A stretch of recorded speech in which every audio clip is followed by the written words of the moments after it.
থমকে গেছে চট্টগ্রাম বন্দর। এনসিটি ইস্যুতে ৪ দিন ধরে শ্রমিক কর্মচারীদের কর্মবিরতিতে স্থবির আমদানি রপ্তানি বাণিজ্য। মারাত্মক হুমকির মুখে তৈরি পোশাক রপ্তানি। এর মধ্যে আন্দোলনে সম্পৃক্ত কর্মচারীদের বিরুদ্ধে শাস্তিমূলক ব্যবস্থা আর বারবার হুঁশিয়ারির পরও পিছু হটতে রাজি নয় শ্রমিক কর্মচারীরা। উল্টো কাল থেকে ঘোষণা করা হয়েছে অনির্দিষ্টকালের কর্মবিরতি।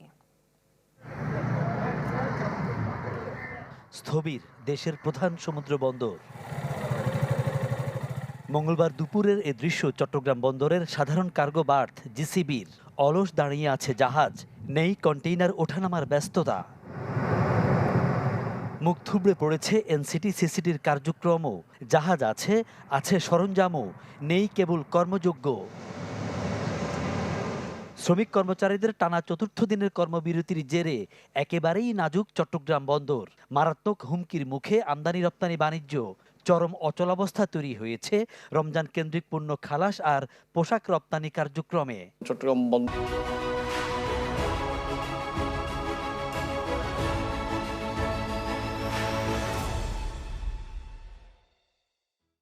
বন্দরের গতকালকে সারাদিনে কোনো এনওসি দেওয়া হয়নি। আজকেও এখনো আন্দোলন চলছে।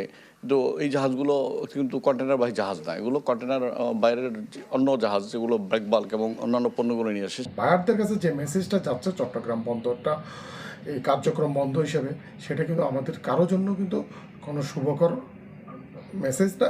দ্রুততার সহিত এটা সমাধান করা অতীব জরুরি প্রয়োজন বলে মনে করি। আন্দোলনের সমর্থনে সকালে টোল রোড অবরোধ করে শ্রমিক কর্মচারী ঐক্য পরিষদ। নেতাদের হুঁশিয়ারি, ব্যক্তি বিশেষের স্বার্থ হাসিলে সরকারকে দেশের স্বার্থ বিকিয়ে দিতে দেয়া হবে না। কর্মচারীদেরকে যেভাবে বদলি করেছেন, বিশ্বের ইতিহাসে এটা কোনো নজির নাই। তাকে অনতিবিলম্বে বদলিয়াদের প্রত্যাহার করতে হবে। চুন দিয়েছি, তেল দিয়েছি, যোগ মরে না। যোগের রক্ত শোষা, যোগের একমাত্র ওষুধ নুন, এবং নুন দেওয়া হবে। আন্দোলন শুরুর পর এ পর্যন্ত বন্দরের 17 কর্মচারীকে বদলি করা হয়েছে। কর্তৃপক্ষ বারবার আহ্বান জানাচ্ছে কর্মসূচি প্রত্যাহারের, তবে কোনোটিতেই কাজ হয়নি। উল্টো আন্দোলনের চতুর্থ দিনে এসে ঘোষণা করা হয় বুধবার সকাল থেকে চলবে অনির্দিষ্টকালের কর্মবিরতি।